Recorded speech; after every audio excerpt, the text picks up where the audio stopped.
We are tracking some light showers this morning. We've been seeing those move through parts of Pinellas County, but we're feeling the influence of some slightly drier air. We see that in the mid-levels of the atmosphere. See kind of that brown color that's just off the East Coast that extends more out into the Atlantic. That drier air that's up higher in the atmosphere that overall has been helping to limit our thunderstorm chances the last couple of days. Today, mostly going to be a rain-free day with a better chance for some of those late day and late night storms. As for the showers this morning, we see those kind of drifting out of parts of Pinellas right now. Holiday near Trinity, Odessa, dealing with some very light sprinkles, also on northern parts of Pinellas and Hillsborough as well, but nothing too substantial out there this morning. We have been dealing with some heavier areas of rain the last couple of mornings. We see some blobs there on the radar just outside the Clearwater area, some sprinkles right outside Town and Country, Carrollwood as well. But we zoom out, give you a bigger picture, not a whole lot to talk about, and even offshore, pretty spotty as far as the thunderstorms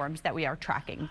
Temperature check right now. We've got some low 80s from West Palm down to the Keys, right just shy of 80 degrees for St. Pete, Tampa. It's 76 in Brooksville as well as Sarasota. And we have some low to mid 70s in the mix as we look up to our North Florida spots. 75 for Haines City, Lakeland and Bartow. Wauchula to frostproof. Good morning to you. Waking up to 74 this morning. We flip over to the dew points. Not a big difference in the actual air temperature as we are really steadily seeing these dew points anywhere from about 72 to 76 here across the Tampa Bay area. It is muggy, it's soupy out there. We're going to feel that high humidity yet again today, and so feels like temperatures, they're going to be able to reach into the triple digits for a lot of spots during the peak heating of the afternoon. We're going to stay in the 70s through about 8 o'clock. We head into the 80s by 9, and then by about noon, 1 o'clock, breaking out into the low 90s, and then we'll stay there through the remainder of the early evening time frame. Now, we still have this wind pattern coming in out of the southeast. We have this ridge of high pressure that's driving our overall wind pattern.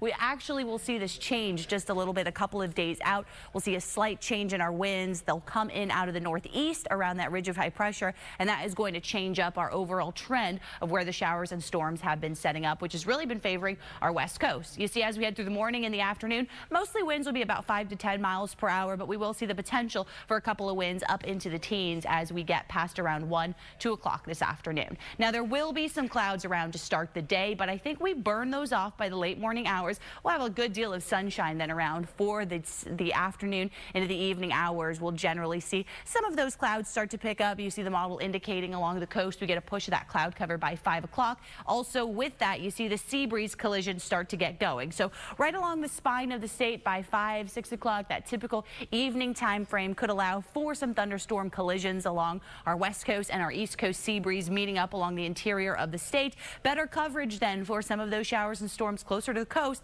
again late tonight. So this is paused here at 11 p.m. The potential for some rumbles of thunder, some locally heavy rain for areas right around Tampa Bay, and that is going to be again late tonight into the early morning hours for tomorrow.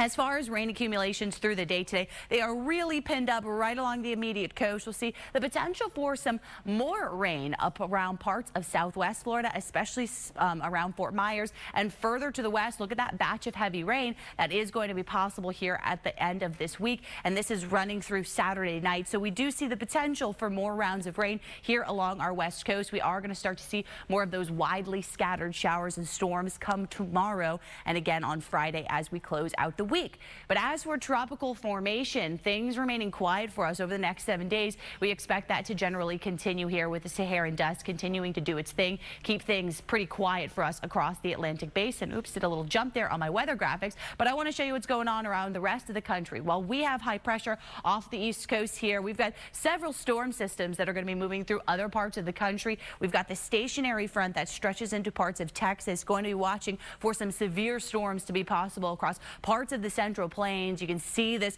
robust thunderstorm activity pushing out of parts of Kansas through Oklahoma. We'll be watching parts of the Midwest for that as well. Drier conditions as we look farther west, but it's right around this central part of the country that we are going to be tracking the potential for some strong and severe thunderstorms later on today. We see another frontal boundary that extends off of the northeast and parts of the east coast as well, as temperatures warming through the 50s and 60s for some of our northern spots. Kansas down to parts of Texas, New Mexico. We start to mix in more in the way of 70s and then mid 70s like we are waking up to here right along the immediate Gulf Coast spots. Otherwise, for the day ahead, it's going to get hot in a hurry here. Temperature is going to be even a touch warmer than where we hit yesterday. I'm forecasting 93 for Tampa. Look to all of our inland spots. Right around 93 to 95 is pretty much where temperatures are going to top out for interior parts of the state. Along the immediate coast, St. Pete, you're one of the spots where we're likely going to top out right in the upper 80s, but just shy of hitting 90 degrees. Sarasota,